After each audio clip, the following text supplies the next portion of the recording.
정화조 의문사 사건?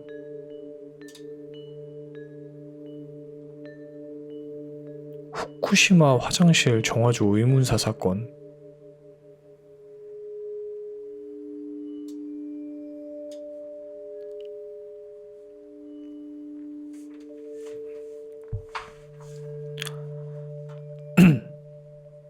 (1989년 2월 28일) 작은 시골 초등학교에서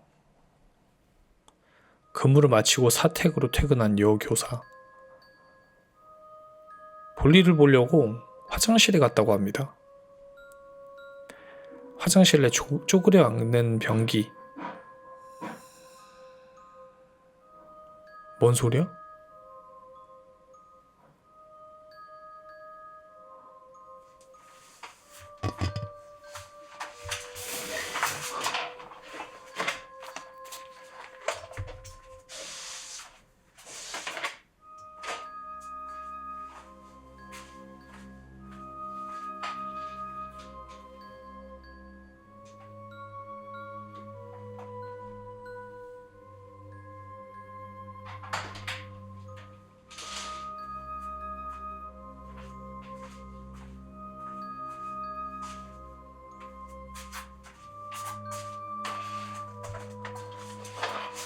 아니 와이프 안 왔는데 밖에 뭔 소리가 나가지고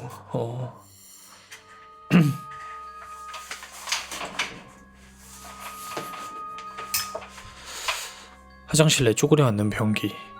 자리에 앉으려는 순간 변기 구멍 안으로 무언가를 발견.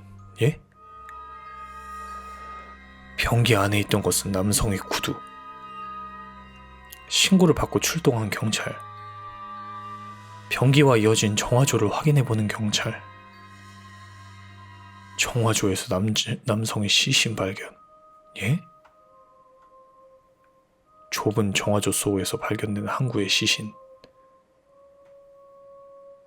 U자형으로 땅속에 묻힌 모양. 실제 시신을 발견한 관 입구. 36cm밖에 안 되는데? 극도로 비좁은 공간 안에서 시신으로 발견. 추운 날씨에도 상의가 벗겨진 상태.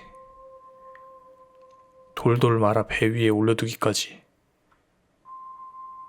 무릎을 구부리고 딱딱하게 굳어있는 모습.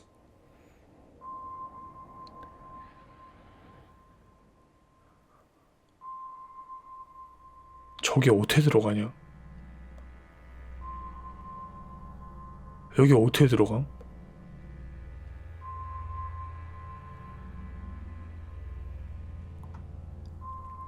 양말도 신었으나 윗옷은 탈의.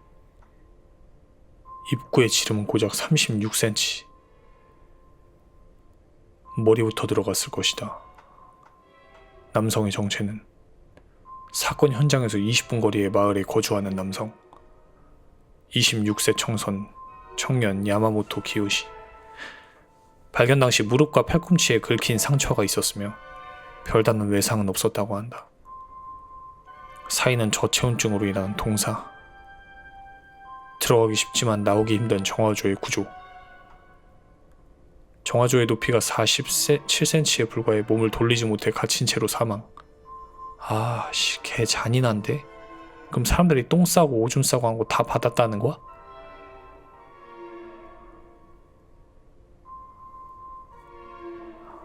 개빡센데.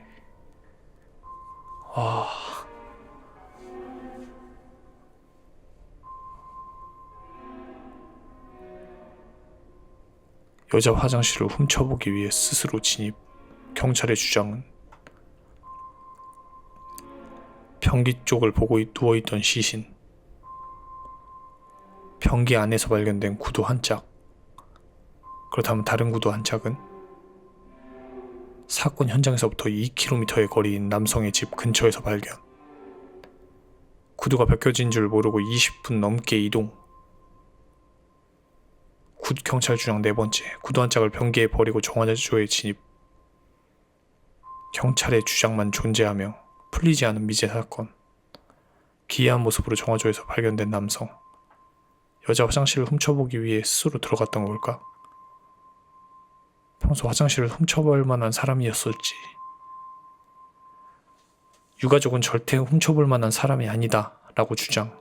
경찰은 화장실로 훔쳐보기 위해 스스로 들어갔다고 합니다. 마을 사람들의 결혼식 사회, 촌장 선거 찬조 연설을 부탁할 정도였으며 마을 사람들 사이에서 인기가 많았던 청년이었다고 한다. 화장실을 훔쳐보려고 들어갔다니 그건 말도 안 되는 거다. 경찰이 재수사 촉구 탄원서 제출.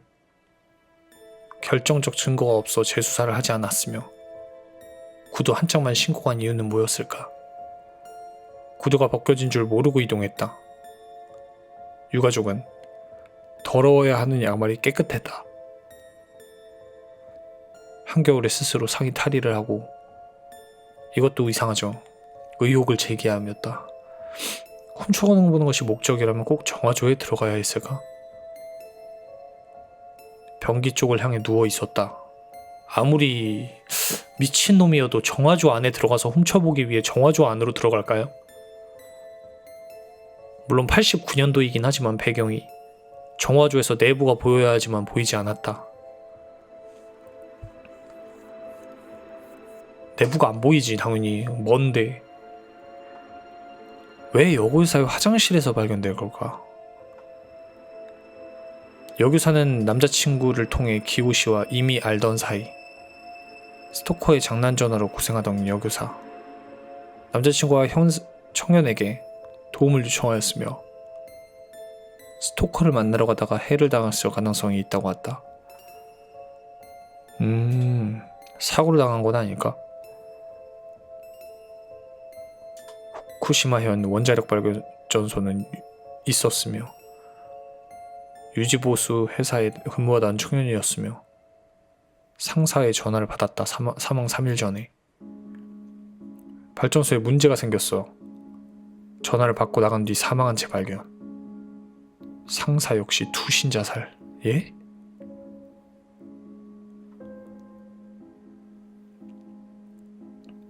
추측으로는 발전소 문제를 보고했다가 원전 측에서 두 사람을 살해했다. 7년 후 발전소 현장 감독의 폭로. 원전의 결함을 은폐하고 있다. 당시 일본 뉴스 보도자료. 즉 원전을 설계대로 만들지 않았다는 것이죠. 설계대로 만들어지지 않아서 생긴 사고가 미야마 원자력 사고입니다. 주운과 원전과 관련이 있다 여론이 형성되었으며 정화조에서 사망한 채 발견된 26세의 젊은 청년. 좁은 공간에 갇혀버린 진실은 무엇일까? 근데 원전에서 묻어버린다고 하면 그냥 아무도 모르게 그냥 죽이면 되는 건데 이걸 정화조에 집어넣었다? 이건 근데 누가 봐도 다 티가 나는 거 아니야? 까놓고 얘기해서 맞잖아. 아니 그냥 가서 뭐 생매장을 시키든가 뭐 까놓고 얘기해서 가가지고 찔러서 청부살인을 하는 건지 몰라도 그걸 그 좁디 좁은 누가 봐도 티 나가지고 나중에는 걸릴 만한 그런 정화조에 집어넣는다? 맞지? 정화조랑 원전이랑 무슨 상관관계가 있다고 정화조에 집어넣어 사람을. 그것도 조금 애매하잖아 솔직하게. 은폐하려고 하는 건데. 근데 그러자니 혼자 들어가서 죽었다? 그것도 말이 안 되고 솔직히. 양말만 신고 상의 다 벗고 훔쳐보려고 정화조 안에 들어가서 숨어있는 어떤 미친놈이 그런 사람이 어디 있어. 몰래 보려다가 죽었다라고 덮을 수 있다고 그거를?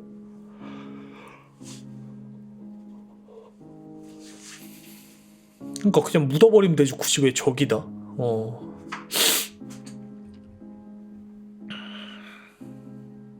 어쨌든 이거는 지금 미스터리한 사건으로 되어 있다는 사실. 36cm짜리 정화조에 어떻게 들어갔는지도 소름이네 진짜. 실종된 아들에게서 온 편지.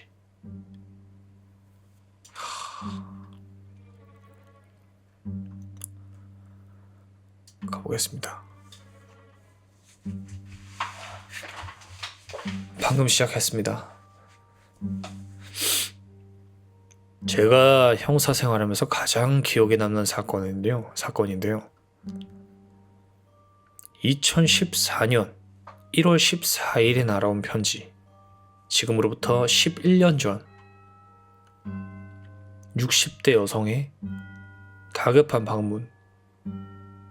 2년 전에 실종된 아들에게서 며칠 전 편지가 왔다. 실종됐던 아들에게서 편지가 왔답니다. 2년 만에. 어머니, 안녕하세요.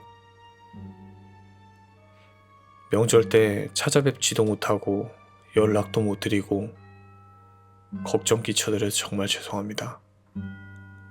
실종이 아니었던 걸까? 이 편지를 읽는 즉시 저를 찾아와 주세요. 단 이곳에 올 때는 위장을 하셔야 합니다.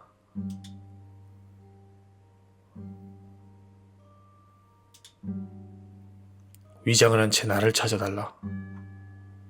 위급한 상황이라면 왜 경찰에 신고하지 않았을까? 주소까지 정확히 기재. 눈에 띄지 않게 조심히 오라며. 사이비 종교에 휘말린 아들? 무작정 수사하기에는 애매한 신고 내용. 제발 아들을 찾아주세요. 어머니의 간곡한 부탁에 수사 결심을 하고 수사를 하게 되었다. 그 이후 현장에 출동했는데 편지에 적힌 주소로 가보니 너무 쉽게 발견한 아들 김씨. 그냥 평범하게 주민들과 식사 중이었으며 평범한 일생을 보내는 듯한 김씨. 이게 더 소름이네요. 만약 범죄가 아니라면 아들이 사라진 이유는 무엇일까? 그래도 그냥 철수하면 안 될 것 같아서 혹시나 하는 마음에 멀리서 감시했다고 합니다. 잠복 중 알게 된 편지의 진실. 주택 옆에 아직 완성되지 않은 창고가 하나 있었는데 창고에서 나오는 김씨. 집이 아닌 창고에 살고 있던 김씨. 1월 한겨울 날씨. 난방도 되지 않는 창고 내부. 심각한 피부 상태. 창고 안쪽까지 수색하였으며 안쪽에서 목격한 장면. 창고에 2사람이 더 있었다. 총 3사람이 생활하던 창고. 열악한 환경. 1인용 전기장판을 3명에서 추위에 떨면서 적은 전기장판에 의지한 3사람. 미친 개소름이네.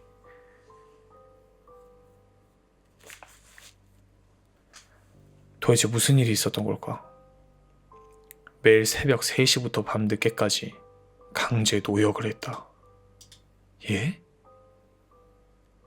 그 이후 무자비한 폭행까지. 모든 이동 동선을 감시하였으며 인격을 모독하며 폭력을 행사했다고 합니다.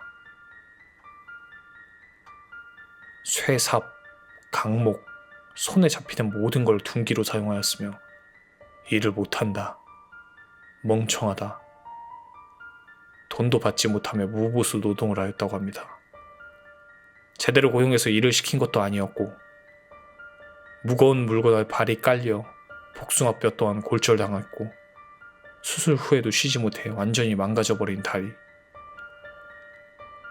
김씨의 진술에 의하면 심지어 수술 부위를 가격했다고 합니다.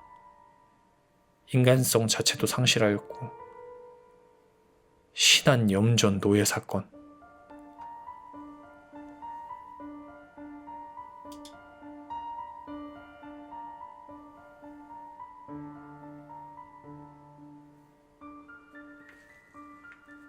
신하는 지금도 저런 게 일상이라는 게 졸라 소름인데.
아, 목포 옆에 있는 곳이네.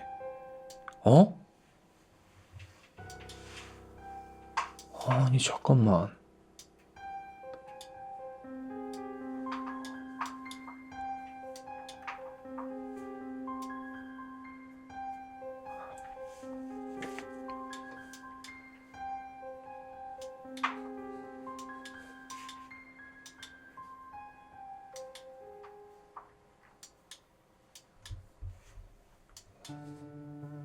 소름 돋아. 나 진짜 소름 돋아.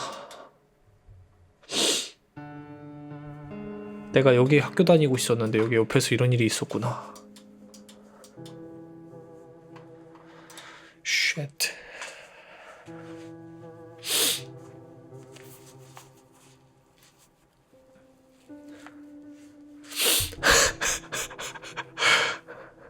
진짜 채팅 G색 GPT 새끼도 한통속 이러고 있네.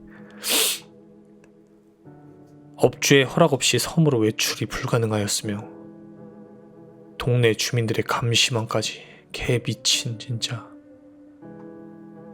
감옥이 된 마을. 3번의 탈출 시도, 주변의 감시로 모두 실패. 한 번만 더 탈출하면 칼로 찌르겠다. 그 이후로 단념한 탈출의 꿈. 사건 관계자 전원 구속. 이례적으로 실형까지 선고. 아니 미친 거 아니야? 김씨와 같이 지냈던 최씨라고 있습니다. 5년간 노예 생활. 서울로 올라오면서 누나를 만나게 해줬죠. 5년 만에 살아서 돌아온 동생.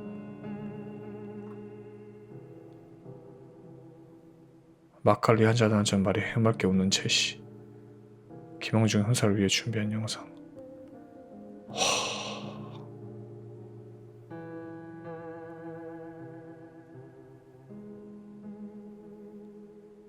염전에서 탈출하게 해주셔서 정말 고맙습니다.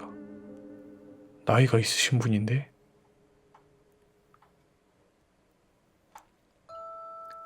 사비고 몽둥이고 많이 맞았어요.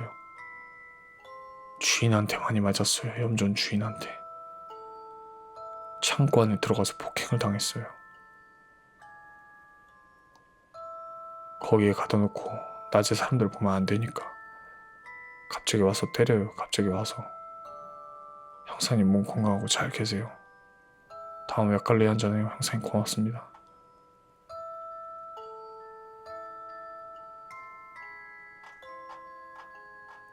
아니 씨부레 진짜. 뭐? 지역 사법부에서 전통이라고 봐주기 판결을 했다는 게 뭔 개소리야 이게? 아니 씨부레 진짜. 그러면 저 신안이라는 마을에서 사람들이 탈출하려고 나가려고 그러는데 모든 주민들이 다 같이 합세해가지고 다시 저 신안 염전노예 저 사람한테 보냈다는 거야? 탈출하려고 그러면 잡아가지고 붙잡아서 야 얘 데려가라 이러면서 여기까지 왔다 이러면서.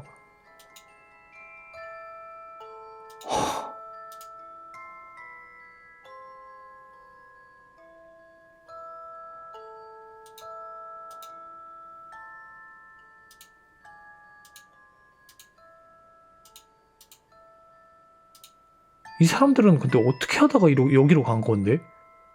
난 그것도 참. 셜록 홈스님 5개 좋아서 하나가 납치? 아니라 실화임.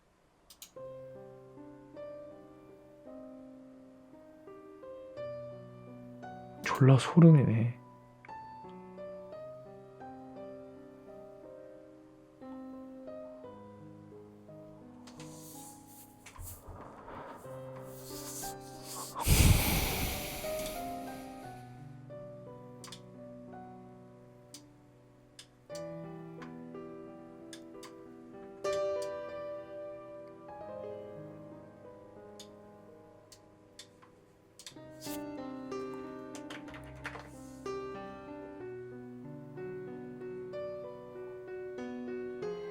일본 어느 한 집의 이상한 집 구조.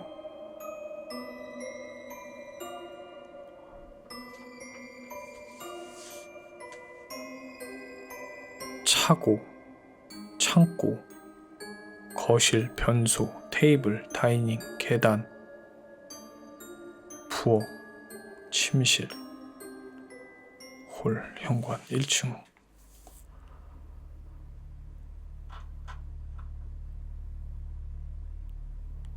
여기가 2층이야. 집의 평범한데이다. 당신이 이 집이 왜 이상한지 알겠는가? 아마도 그냥 봤을 때는 평범한 민가처럼 보일 것이다. 하지만 자세히 구석구석 살펴보면 집 여기저기에 기묘한 위화감이 존재한다는 걸 알 수 있다. 그 위화감들이 모여 이웃과 하나의 사실과 연결된다. 그것은 너무나도 무섭고 결코 믿고 싶지 않은 사실이다. 뭐가 다르다고 보십니까, 여러분들?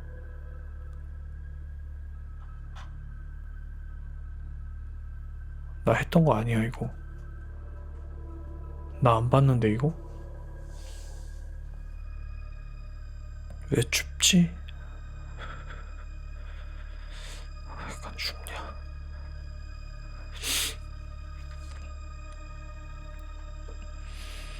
지인으로부터의 연락. 9월 모인 Y씨로부터 상당할 것이 있다는 연락이 왔다. Y씨와는 수년 전에 일을 통해 알게 되었으며 지금은 1년에 몇 번 식사를 하는 관계가 되었다. Y씨는 조만간 첫째가 태어난다. 그래서 그는 인생 첫 단독주택을 사기로 마음먹었다. 일이 순조롭게 풀리기로 시작하기도 해서 집을 사려면 지금이다고 생각했다고 한다. 그는 매일 밤늦게 부동산 정보를 수집하여 드디어 돈의 이상적인 물건을 찾았다. 조용한 주택가에 세워진 2층 단독주택. 역에서 가까운 데에 비해 근처에 녹지가 많고 중고이기는 하지만 연식이 오래되지는 않았다. 실제로 보러 갔을 때 개방적이고 밝은 내부 인테리어에 Y씨 부부는 좋은 인상을 받았다고 한다. 하지만 평면도에 조금 의문스러운 점이 있었다. 그것이 바로 이것. 1층 부엌과 거실 사이 수백 개의 공간이 있다. 문이 없기 때문에 안에 들어갈 수도 없다. 부동산 업자에게 물어도 잘 모른다고 한다. 사는 데 있어 불편함은 없겠으나 왠지 기분이 나쁘니 나에게 상담을 받으려 한 것 같다. 1층에 이 부엌과 부엌에 있는 이 공간, 여길 얘기하는 것 같습니다.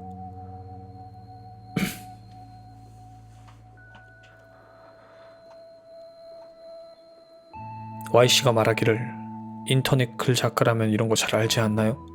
라고. 대체 인터넷 글 작가를 뭐라고 생각하는 건지. 하지만 우연히 내가 아는 사람 중에 K씨라는 설계사가 있다. 나도 수수께끼의 공간이라는 오컬트릭한 이야기에 약간 흥미가 생겨 K씨에게 상담을 받아보기로 했다. K씨의 추리. K씨에게는 미리 평면도 데이터를 보내 전화로 이야기를 듣기로 했다. 이하 K씨와의 대화를 기재한다. K씨, 오랜만입니다. 시간을 내주셔서 감사합니다. K씨, 아닙니다. 그런데 보내주신 평면도 말인데요. 예, 1층에 공간이 있는데 그 뭔지 아시겠나요? 한 가지 말할 수 있는 건 이게 의도적으로 만들었다라는 거네요. 의도적으로요? 이 공간은 원래라면 필요가 없는 2개의 벽으로 만들어져 있어요. 부엌에 있는 2개의 벽. 이게 없으면 수수께끼의 공간이 생기지도 않았고 부엌도 더 넓었겠죠. 부엌 공간을 할애해서더라도 일부러 벽을 만들어다는 건 이 공간이 필요했기 때문이겠죠. 그렇군요. 왜 만든 걸까요? 혹시 처음에는 여기를 수납 공간이나 그런 걸로 만들 예정이었던 게 아닐까요? 예를 들어 거실 쪽에 문을 만들면 옷장으로도 쓸 수 있고 부엌 쪽에 만들면 식기 찬장이 되지요. 하지만 도중에 변심했거나 비용이 부족했거나 해서 문을 만들기 전에 포기한 거죠. 그렇군요. 그때는 이미 공사가 진행 중이라 방 구조를 못 바꾸고 아무것도 없는 공간이 남겨졌다는 거군요. 뭐 그렇게 생각하시는 게 자연스럽겠죠. 아, 그럼 뭐 오컬트스러운 이야기는 없는 거네요. 네, 그런데 에? 저기 혹시 이 집은 누가 지은 건가요? 전 주인이요. 30대 남성의 아내와 아이가 한 명 있었다고 해요. 직업은 혹시 뭐였는지 아시나요? 그것까지는 잘 뭔가 신경 쓰이라는 것도 있나요? 그게 처음에 이 평만 들어봤을 때 진짜 이상한 집이네 싶었거든요. 그래요? 수수께끼 공간에 왜 특히 신경 쓰이는 건 없었는데요. 제가 이상하다고 생각한 건 2층의 방 배치예요. 2층? 어린이 방을 보세요.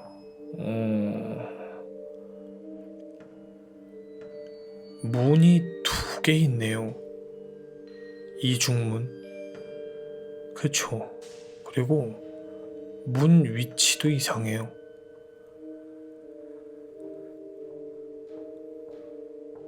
가령 계단으로 2층을 와서 어린이 방으로 가면 꽤 돌아가야 합니다.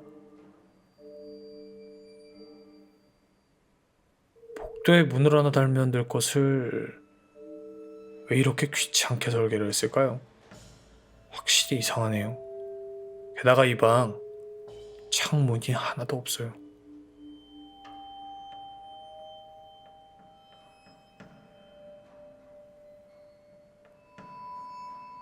진짜네요. 가운데 방이라 에어컨도 못 달고 채광도 나빠서 생활 환경이 좋지 않을 거예요. 방금 하게 됐는데 이 화장실 변소요. 어린이 방에서 밖에 못 들어가네요.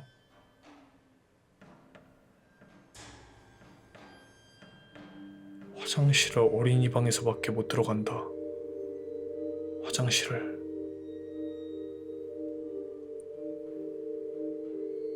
아마 어린이 전용이겠죠? 참고로 이 화장실에도 창문이 없어요.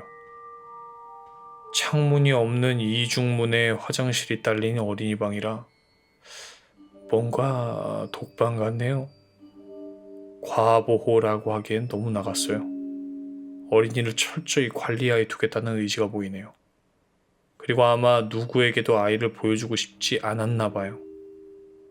모든 방이 어린이 방을 둘러싸듯 배치되어 있습니다. 이렇게까지 해서 어린이를 밖에서 못 보게 만들고 싶었나 하고 그런데 어린이 방이랑 연결되어 있는 방은 아마도 뭐 부부의 침실이겠죠. 더블 침대가 있으니까요. 이 방은 개방적이네요. 창문도 많고. 나는 밝고 개방적인 내부 인테리어라는 Y씨의 말이 떠올랐다. 다만 이 방도 좀 이상해요. 여기에 샤워실이 있다는 건 옆에 타이리소를 겸하고 있다는 건데 그럼 침실에서 타이리소가 완전 다 보이거든요. 그러고 보니 침실이랑 타이소 사이에 문이 없네요.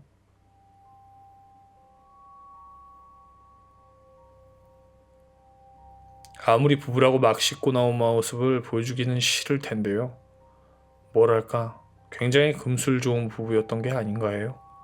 그런 금슬 좋은 부부와 격리된 어린이 방이라는 어밸런스함이 뭔가 기분이 나빠서요. 뭐 제가 너무 나간 거겠죠. 그렇군요. 어라? 샤워실이랑 별개로 욕실이 있어요. 이런 건 좀 드물지 않나요? 없진 않겠지만 흔하진 않죠. 그러고 보니 이 욕실에도 창문이 없네요. 샤워실에는 큰 창문이 있는데. 그렇네요. 이상한 방 배치네요. 그렇다면 어떠신가요? 이 집은 안 사는 게 낫나요? 뭐 방 배치만 가지고는 뭐라 말은 못 드리지만 저라면 안 살 것 같습니다. 그렇군요. 나는 K씨에게 인사를 하고 전화를 끊었다. 평문도를 본다. 듣고 보니 이상한 집이다. 상상의 나래를 펼친다. 방에서 나가지 못하는 아이. 더블 베이드에서 자는 부모님. 1층과 2층을 비교해본다. 1층만이라면 평범한 집이다. 수수께끼 공간을 제외한다면. 수수께끼의 공간. 만들지 못한 수납 공간. 정말로 그럴까? 그때 어떤 억측이 내 머릿속에 떠올랐다. 너무나도 바보 같은 억측. 하지만 이 2장의 평면도를 겹쳐본다. 이것은 우연일까? 아니면 나 근데 조금 소름 돋아 이걸 읽으면서. 뭔가 좀 무서운데 이거. 난 다시 K씨에게 전화를 걸었다. 여보세요 K씨. 번거롭게 해서 죄송합니다. 아이고.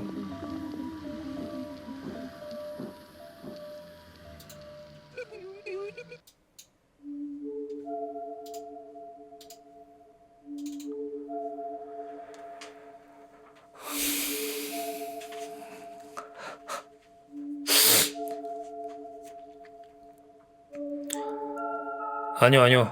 뭔가 알아내신 거라도. 저기 아무래도 1층 공원이 신경이 쓰여서. 그 혹시 2층이랑 어떤 뭔가 관계가 있지 않을까 싶었어요. 그래서 제가 1층이랑 2층을 겹쳐봤는데요.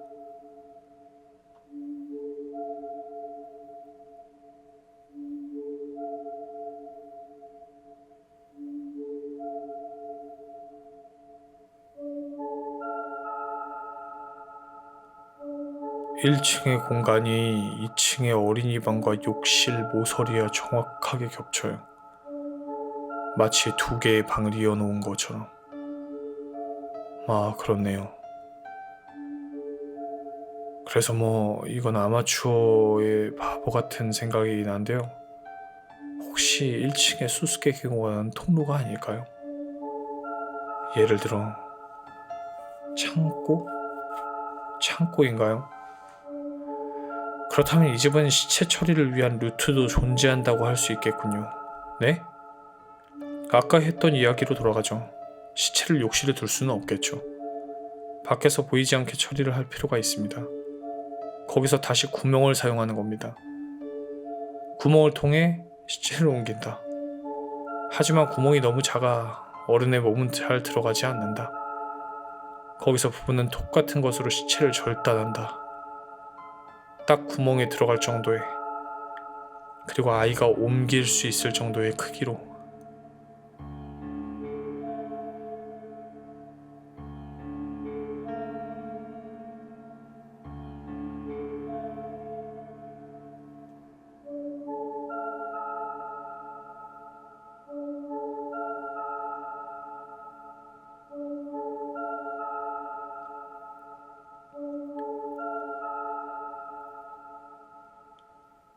(2층) 욕실에서 시작해서 1층 통로로 내려갔다가 2층 어린이방으로 갔다가 1층 창고로. 부부는 토막난 시체를 욕실의 구멍으로 던진다. 아이는 그걸 하나씩 몇 시간이나 걸쳐서 자기의 방에 옮기고 그리고 다른 구멍으로 떨어뜨린다. 그렇게 시체는 욕실에서 창고로 옮겨지는 겁니다.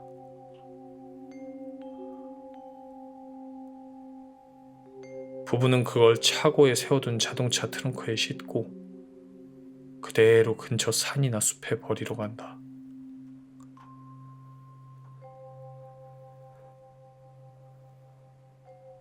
역과 가깝고 근처에 녹지가 많다라는 것이 이 집의 세일즈 포인트였다. 이 일련의 사건은 전부 창문이 없는 방에서 이루어집니다. 즉, 밖에서는 절대 보이지 않게 살인이 벌어지는 겁니다. 밤이고 낮이고 1년 내내 언제라도 사람을 죽일 수 있죠. 어떠세요?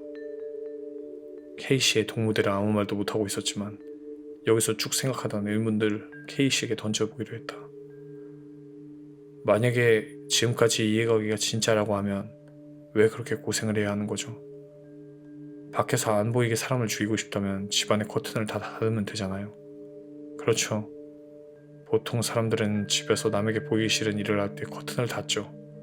살인이라면 더욱이요. 반대로 커튼을 활짝 열어놓은 집안에서 살인이 일어난다고 생각은 아무도 하지 않겠죠. 심리 트릭이라는 건가요? 네, 벽면으로 봐주세요. 이 집에는 이상하게 창문이 많아요.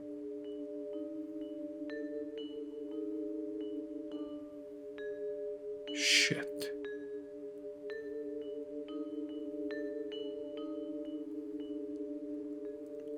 부엌에는 3개씩이나. 마치 밖에서 여길 좀 봐주세요 라고 말하는 것 같아요. 이건 절대 보여서는 안 되는 방을 숨기기 위한 위장이라고 생각해요. 잘도 그럴싸한 소리를 한다. 나는 그의 이야기에 도전할 셈으로 이렇게 질문했다. 시체 처리 이야기에 대해서인데, 애초에 바로 창고 위에 욕실을 만들면 시체를 옮기는 수고가 덜 하지 않을까요? 왜 그렇게 하지 않았을까요? 그렇군요.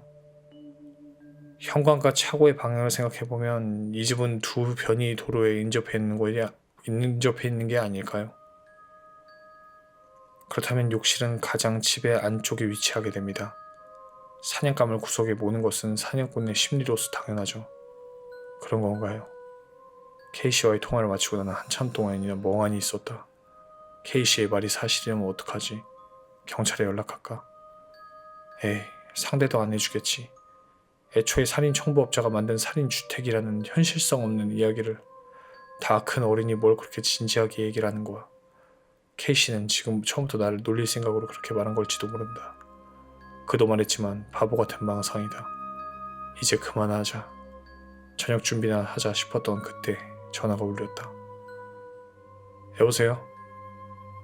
안녕하세요. Y예요. Y씨 오랜만이네요. 사실 아까 방금 설계사랑 이야기를 잠깐 하고 있었어요. 그래서 좀 웃긴 이야기인데요. K씨가 글쎄 그 집이 사실 그게 좀 우케체 씨에게 사과하려고요. 그냥 그 집 안 사기로 했어요. 왜요? 우케체 씨도 아시겠지만 그런 사건이 있었으니까요. 그런 사건? 오늘 아침 뉴스 못 보셨어요? 그 집 근처 숲에서 토막살인 시체가 나왔더라고요. 그래서 여기저기 물어보니까 피해자가 이전에 그 집에서 묵은 적이 있대나. 뭐 사건이랑 별로 상관없겠지만서도 찝찝하잖아요. 그래서 오늘 거절하고 왔어요. K씨는 뭐라고 하시던가요? 아니요. 별 말 안 하시던데요. 그렇군요. 저 근데 좀 궁금한 게 그 집 전주인은 지금 어디 살고 있대요? 전에 부동산에다 물어봤는데 매매 계약 끝나자마자 연락이 끊겼대나 봐요. 그렇군요. 번거롭게 해드려 죄송해요. 그럼 다음에 밥이나 함께 하시죠. Y씨는 씩씩하게 인사를 하고 전화를 끊었다. 그가 구매를 포기한 이상 그 집은 나와 아무런 관계가 없다. 잊자, 파봤자 별 수 없다. 난 두 장의 평면들은 꼼꼼하게 말아 쓰레기통에 버렸다.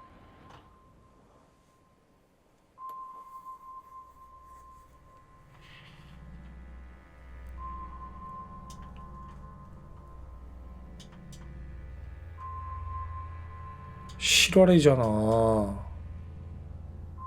주작이 아니라.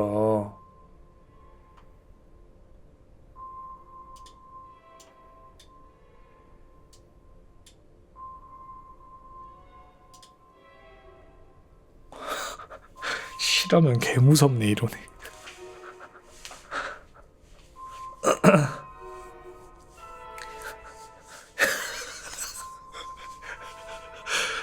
바로 흥분이 시작했다. 잠깐만, 실화 적었다고 다 실화가 아니에요. 잠깐만, 바로 형님들 그 실화다 아니다로 지금 벌써 흥분을 시작하고 벌써 언쟁을 하고 있는데 실화면 뉴스랑 그런 거 다 어디 있냐? 자, 잠깐만요. 잠깐만요. 저 물 좀 한 잔 따라올게요. 빡세다. 잠깐만요.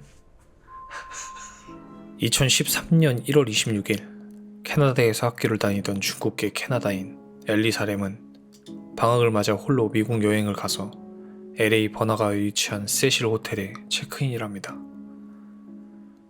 엘리사는 브리티시 컬럼비아 대학에 재학 중이었고 26일 혼자 캘리포니아를 여행하는 목적으로 왔던 것으로 추정. 그리고 엘리사의 램은 18일 후 나체의 시신으로 호텔 옥상에 있는 3m짜리 물탱크 안에서 발견이 됩니다. 그것 또한 경찰이 실종 신고를 받고 수색을 한 게 아니라 2월 19일 호텔에서 물 수압이 낮고 색깔이나 맛도 이상하다는 많은 투숙객의 클레임이 들어오면서 옥상의 물탱크를 조사했는데 그 안에서 엘리사 램의 시체가 발견된 것. 너무 오랫동안 물탱크 속에 있어서 사인도 불명확하다고 한다. 그녀는 발견되었을 때 나체 상태였는데 그녀의 옆에 입고 있던 옷이 불어 터진 채로 떠다니고 있었다고 한다. 실제 물탱크였던 것 같습니다.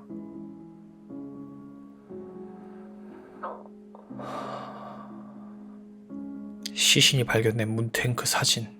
의아한 점은 세실 호텔 물탱크까지 그녀가 어떻게 이동했냐는 것이다. 문제가 된 세실 호텔 사진. 물탱크 내부.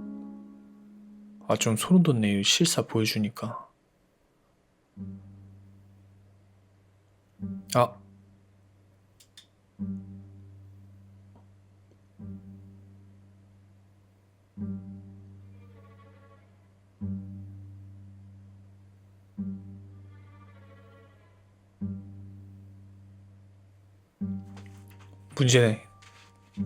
문제는 여기까지는 평범한 미제 사건이라던가 그런 사건으로 매일 법하지만 그녀 엘리사렘이 CCTV에 마지막으로 모습을 보인 해당 CCTV 영상이 많은 해석의 여지를 주고 있었다는 것.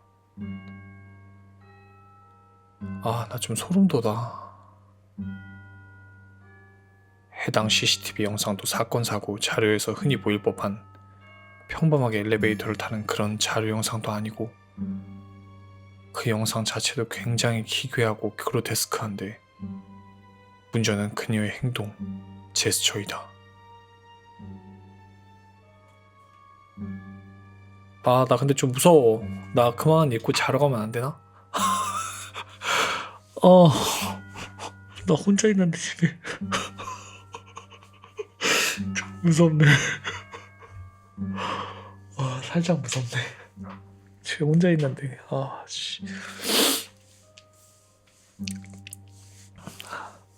덤벨이 없어. 집에 와이프랑 덤벨이 같이 나갔어. 나 혼자밖에 없어가지고. 무영 밑줄님 5개 좋았어. 역시 주둔병사 수준 키키키윽. 여자가 너무 기괴한데 이거 하는 행동이. 이 행동.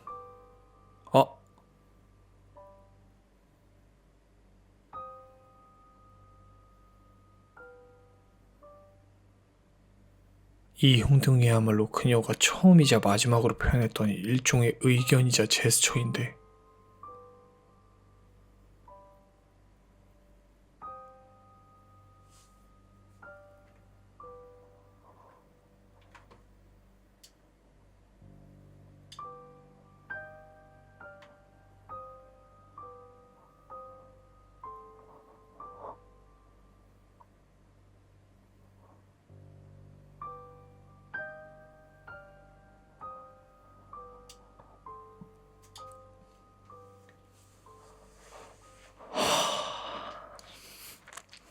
미국 시장 터진 거 조용하게 넘어가고 봅시다. 예.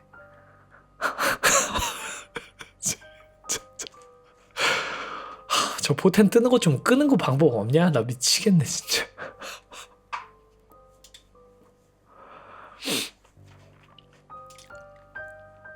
갈게요.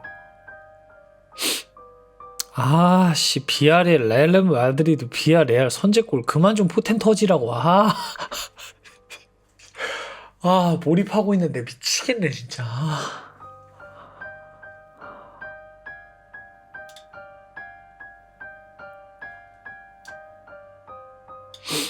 갈게요.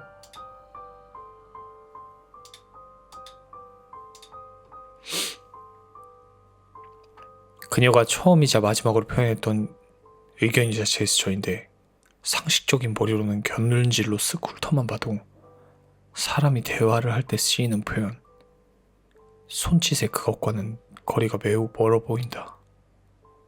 그리고 두 번째 제스처. 나 존나 소름 돋네 진짜.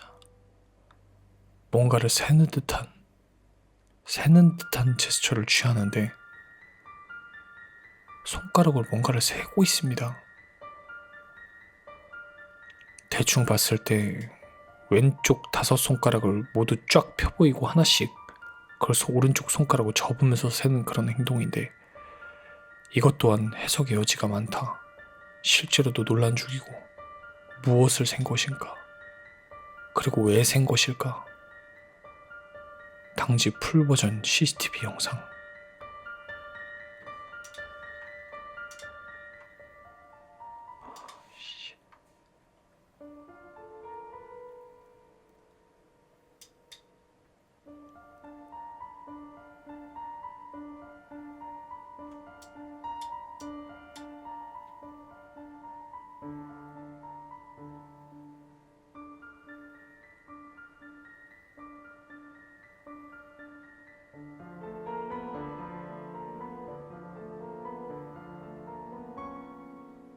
아, 나 졸라 소름 돋는데.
아니 잠깐만, 엘리베이터는 왜 오랫동안 닫히고 앉지 않다가 1, 2, 3, 4명이 나가자 닫히는 걸까?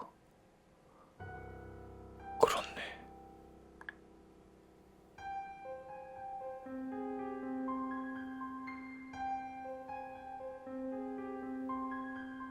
왜?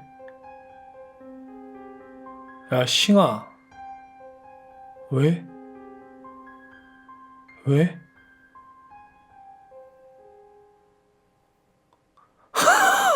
진짜 왜 그래? 존나 무섭게 왜 그래?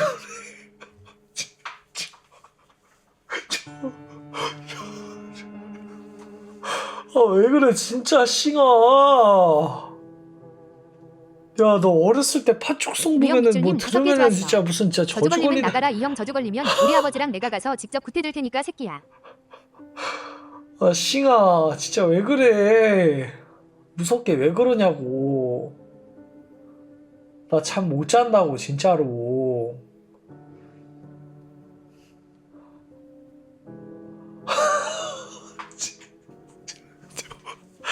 아, 나 살다 저주 드립은 또 진짜.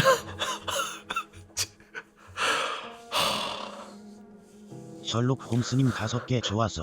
노방종 게이드.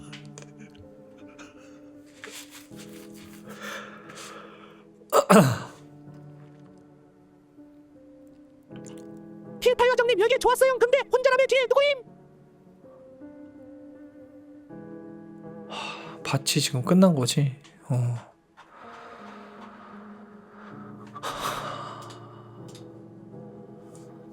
갈게요. 야, 이거 왜 이렇게 자꾸 축구 이렇게 포텐이 자꾸 터지냐. 가볼게요. 해당 동영상의 풀버전을 간략하게 요약하자면, 그녀가 혼자 엘리베이터 안에 들어오더니 여러 층의 버튼을 누른다.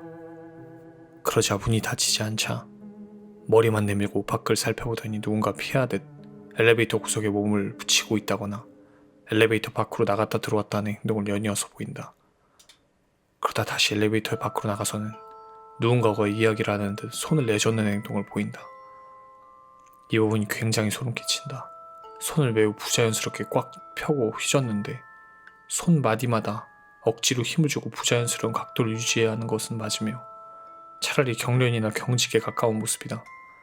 약물설이나 정신분열증설에 힘을 실어주는 부분이기는 하나 그녀가 무엇을 보고 그런 행동을 하는지 무엇을 위해 그런 행동을 하고 있는지는 전혀 알 수 없는 상황.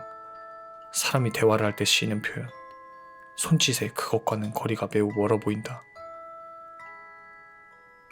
그러고 나서 CCTV 시야 밖으로 사라지는데 그제서야 영상 내내 닫히지 않던 엘리베이터의 문이 닫힌다. 미친. 그리고 아무도 없는 엘리베이터의 문이 잠시 뒤 열리지만 역시 아무도 타지 않고 있다. 참고로 엘리베이터 문이 닫히기 전과 이때 장면을 비교하면 복도의 모습이 미묘하게 다른 걸 확인할 수 있는데 이로 인해 엘리베이터가 다른 층으로 이동한 다음 열린 것으로 보인다. 이것은 한 번 더 반복되는데 이때도 엘리베이터 바깥의 복도 벽의 색을 잘 보면 확연하게 바뀌어 있는 것을 보아 다른 층으로 정상 운행을 시작한 것으로 보인다. 그리고 영상은 끝난다.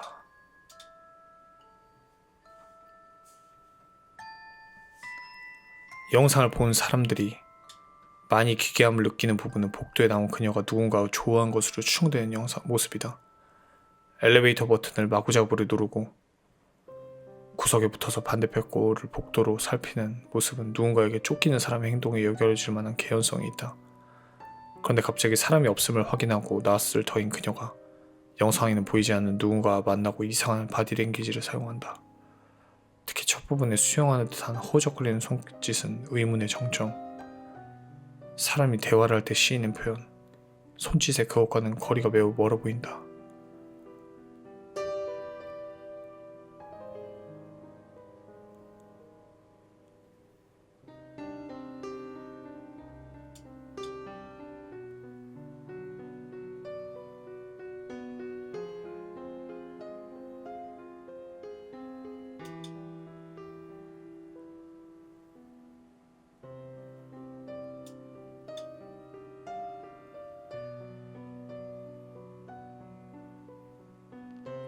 아 XXX 너 조용히 좀 해 임마. 왜 이렇게 채팅이 많아. 씨 무섭게 조용히 안 해?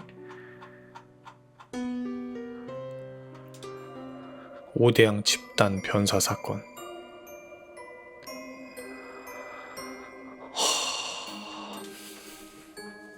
이거 개 유명하다고요? 지금 처음 봅니다. 전 다. 볼게요.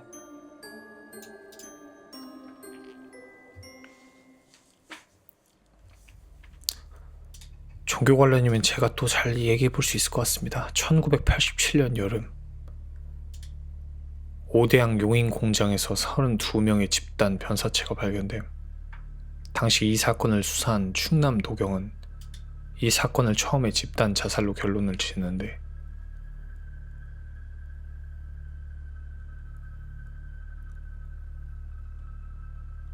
모두 손발 묶인 채 목 졸린 흔적.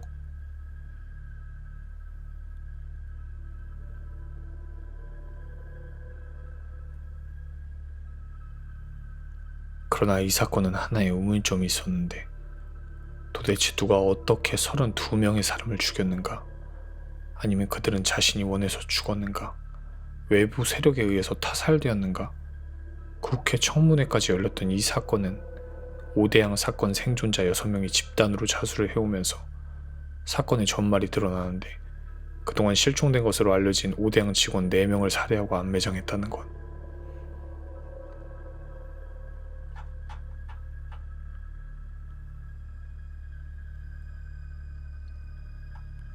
안매장 미친 거 아니냐?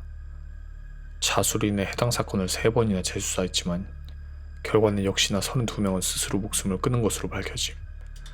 그러나 외부 세력에 의한 타살설은 계속되었고 결국 검찰이 수사를 5년 동안이나 잘못해왔고 경찰이 범인을 잡지 못해 스스로의 잘못을 덮기 위해서 32명의 변사자를 스스로 목숨을 끊은 것이라고 주장하는 것이라는 말까지 나옴.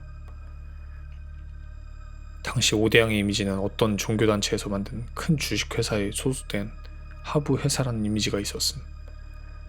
그 회사는 5대양을 이용해서 거액의 사채를 끌어들였는데 그게 문제가 돼서 32명의 타살이라는 엽기적인 일을 벌였고 그 일이 당시 군사정권 때문에 제대로 밝혀지지 않고 있다는 것. 지금까지 이런 언론과는 별개로 5대양 사건을 추적해온 사람들이 있다고 하는데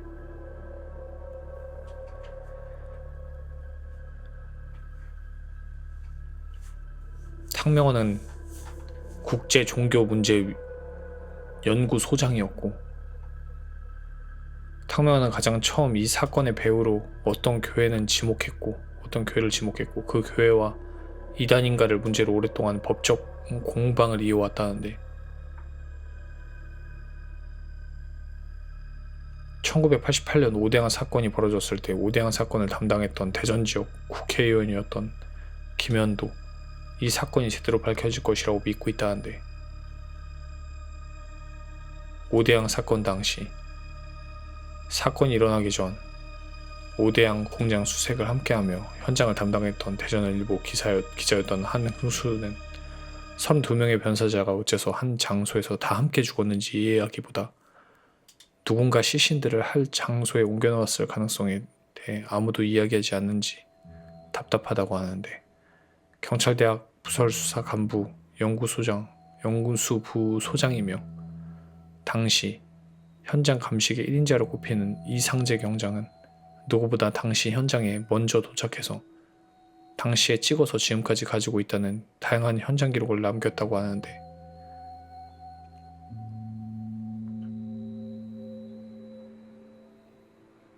여기에 오대양 집단 변사 사건의 현장이라고 합니다. 용인.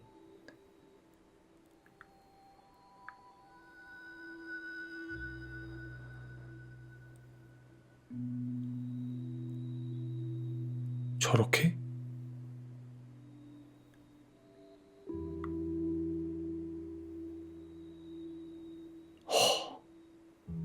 사체가 이렇게 죽어 있었다고 다?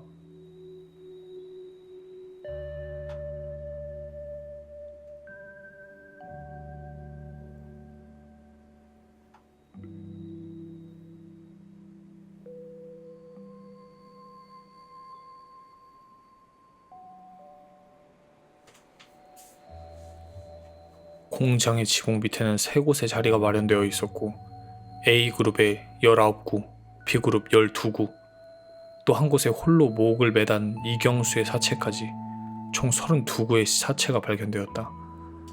현재 용인 공장은 당시 현장이 남아있지 않아 그것이 알고 싶다 해서 똑같이 상황 재현을 해보기로 했는데, 당시 지붕은 대들보를 밟지 않으면 무너지기 때문에 사람이 거주한다면 있을 수 있는 공간이 한정되어 있었고 쭈그려 앉아도 겨우 24명이 간신히 있을 수 있었다.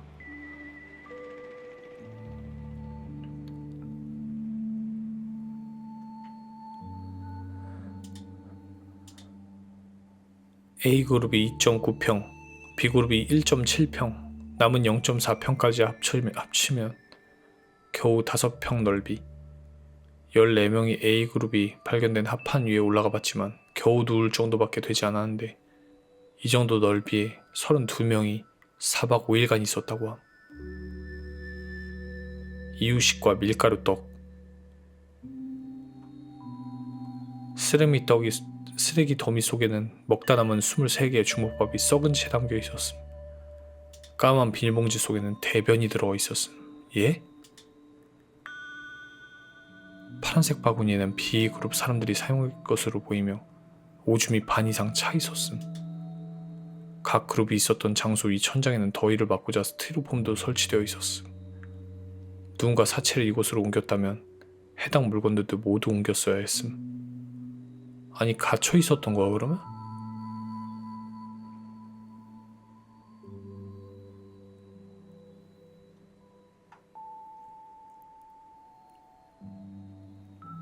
예?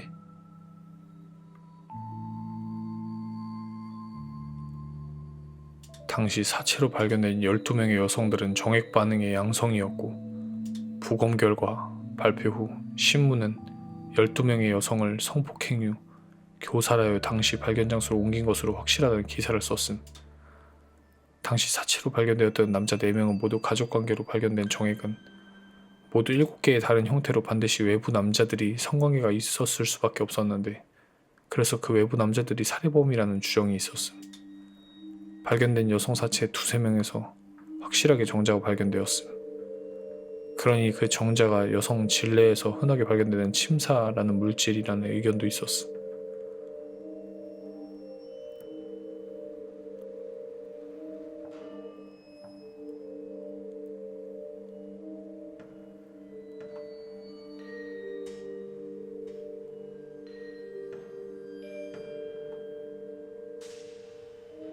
당시 상황을 살펴보면 5평 남짓한 공장 천장에 32명이 4박 5일간 지냈음. 아니 5평? 아니 잠깐만 5평?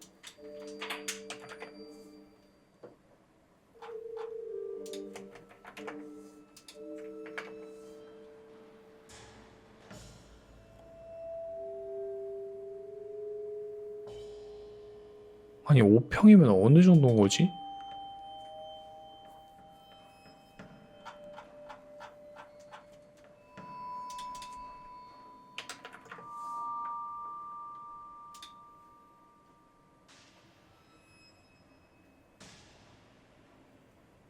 (16제곱미터)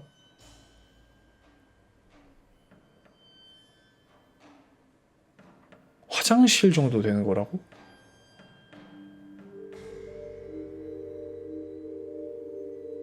아니 잠깐만.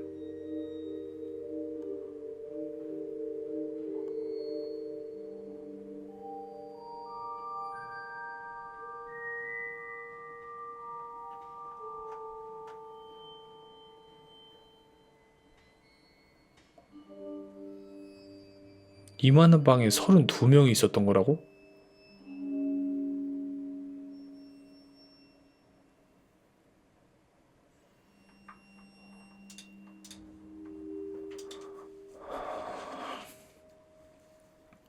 아주 더운 기온에 심각한 탈수 증상이 있을 수 있었지만 그래도 정신을 온전한 32명이 모두 차례차례 누군가에게 죽음을 맞이함. 이게 말이 되나? 살해 방법은 교사로 한 명씩 목을 조르며 살해하는 과정에서 시간이 걸렸지만 이들이 있던 곳은 불과 지면에서 2.4m에서 2.8m 뛰어내리면 도망갈 수 있었음. 그런데 이들의 혈액 검사 결과 독과 어떤 약물 반응도 없었음. 이들은 독에 중독된 것도 약물에 의해 정신을 잃은 상태도 아니었고 심각한 탈수 증세로 운동 능력에 문제가 있을 수는 있으나 얼마든지 뛰어내려 도망갈 수 있는 상황에서 맨정신에 한 사람씩 목이 졸려 사망한 것. 그렇기 때문에 어디서 이들을 살해 후 이곳으로 옮긴 것이라는 타살설이 계속 제기된 것.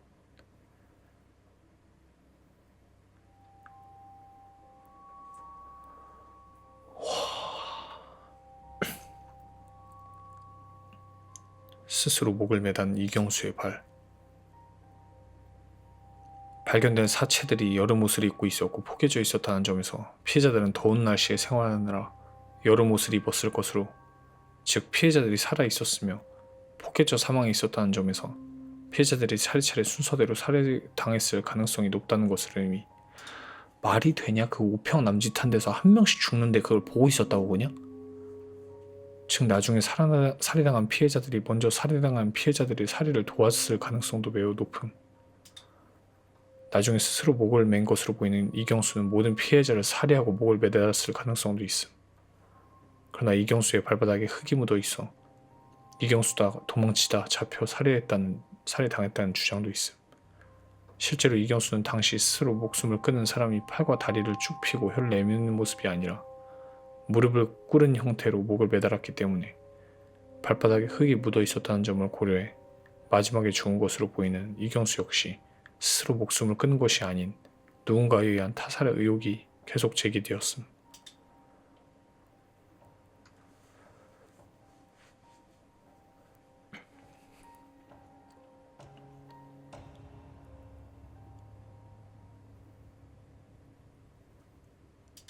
오대양 사건 생존자.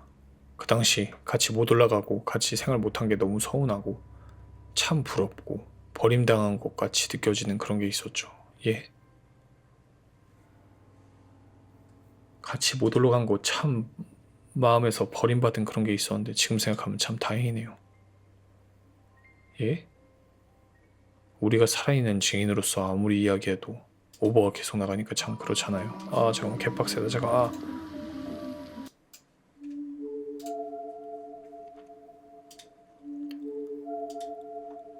또 나와가지고 인터뷰에서 어떤 오보를 내려고 하는 그런 마음이 있다고 아시는 거예요.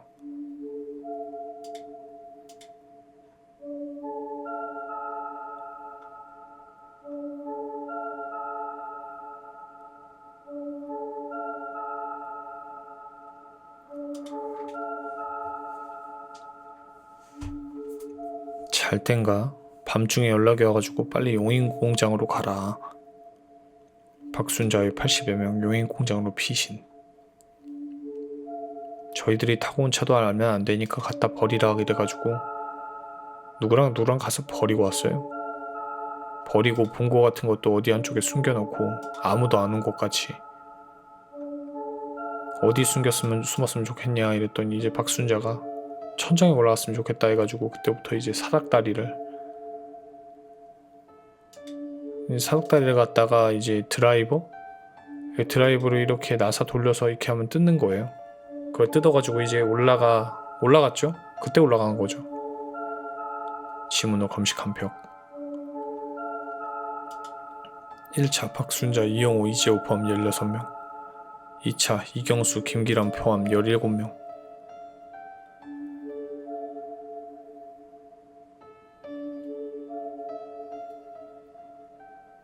아 이게 씨부리 뭐야 이게 진짜 좀 소름 돋는데. 그때 당시는 우리는 사람들이 어디 숨어있는지 이야기를 안 했죠. 어디 있다는 이야기를 전혀 하지 말라 했으니까.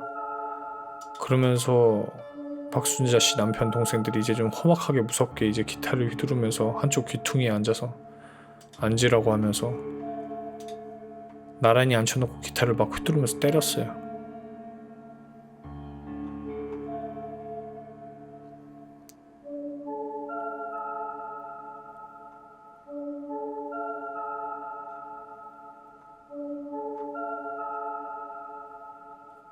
내가 거기 있던 할머니 보고 사장님이 내려오세요라고 해서 빨리 저 경찰서 들어간 남자들 너무 고생하지 않느냐, 사장님이 내려오셔서 한마디만 하면은 다 책임지면은 모두들 고생 안 하고 다시 회사를 운영할 수 있을 텐데 왜 그러냐고. 내가 이 내용은 정리가 조금 안 돼 있어가지고 좀 짜증난다. 뭔가 전개가 좀 보기가 좀 빡세네. 글 정리가 좀 안 돼 있다 보니까.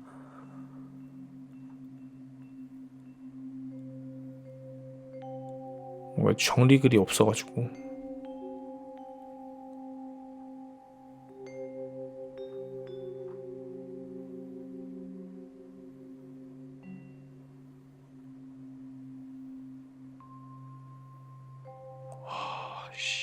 아 이렇게 해서 32구를 발견을 한 거구나.